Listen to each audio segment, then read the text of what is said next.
Bon, alors chose promise, chose due, il y a eu donc l'appel entre Trump et Poutine, et là la déferlante médiatique européenne a démarré. Bon, les amis, posons les choses de manière calme et claire. Qu'est-ce qu'il s'est dit? Qu'est-ce qu'il faut retenir de cet appel? C'est un échange qui a duré plus de 3 heures. Le Kremlin a qualifié la conversation de, je cite, détaillée et franche, et Trump a vanté, je cite, l'immense avantage d'une meilleure relation avec la Russie. Il est quand même logique et sécure pour le monde que les deux grands s'entendent, malgré les gesticulations maladroites européennes. Et donc les États-Unis et la Russie ont prévu des négociations immédiates au Moyen-Orient. Vladimir Poutine, lui, a accepté une pause de 30 jours donc dans les frappes sur les infrastructures énergétiques dans un premier temps de l'Ukraine. Et il a aussi ordonné la mise en œuvre dans la foulée de cette interdiction de frappe sur les infrastructures énergétiques. Ils ont aussi prévu de s'échanger 175 prisonniers, donc de chaque camp, Russie et Ukraine, là, mercredi, aujourd'hui.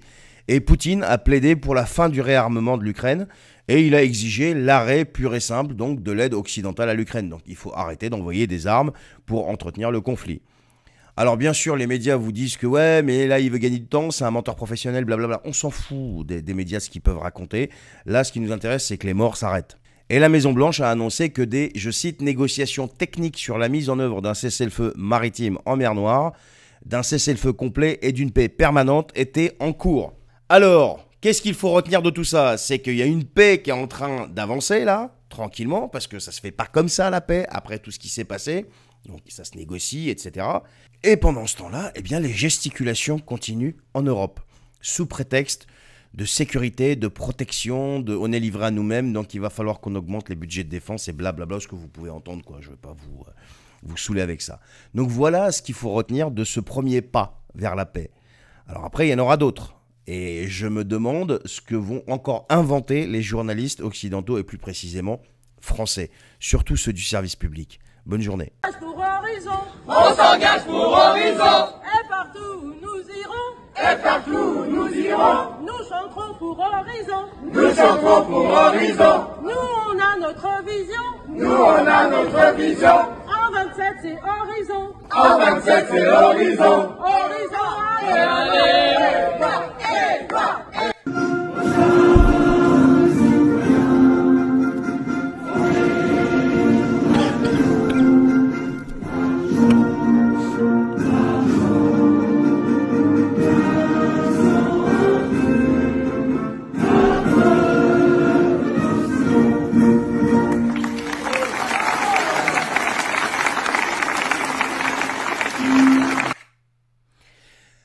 Mais vous avez vu ce qu'on se tape?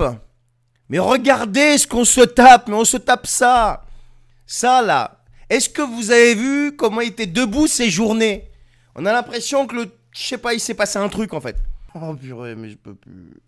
Mais faites gaffe à ce que vous allez faire en 2027. Hein. Ces gens-là, il faut remettre l'église au centre du village. Ces gens-là veulent impressionner Vladimir Poutine et Donald Trump. Mais il faut être conscient de ça. C'est ça qui veut impressionner Poutine et Trump. Non mais Attal, j'ai envie de lui acheter une puberté, quoi. Et ces journées, mais j'ai envie de lui acheter une colonne vertébrale.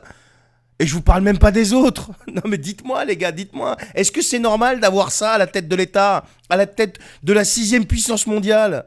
La France, un pays millénaire avec son histoire, sa culture, tout ce que vous voulez. Est-ce que c'est normal de se taper ça? Non, dites-moi oui ou non.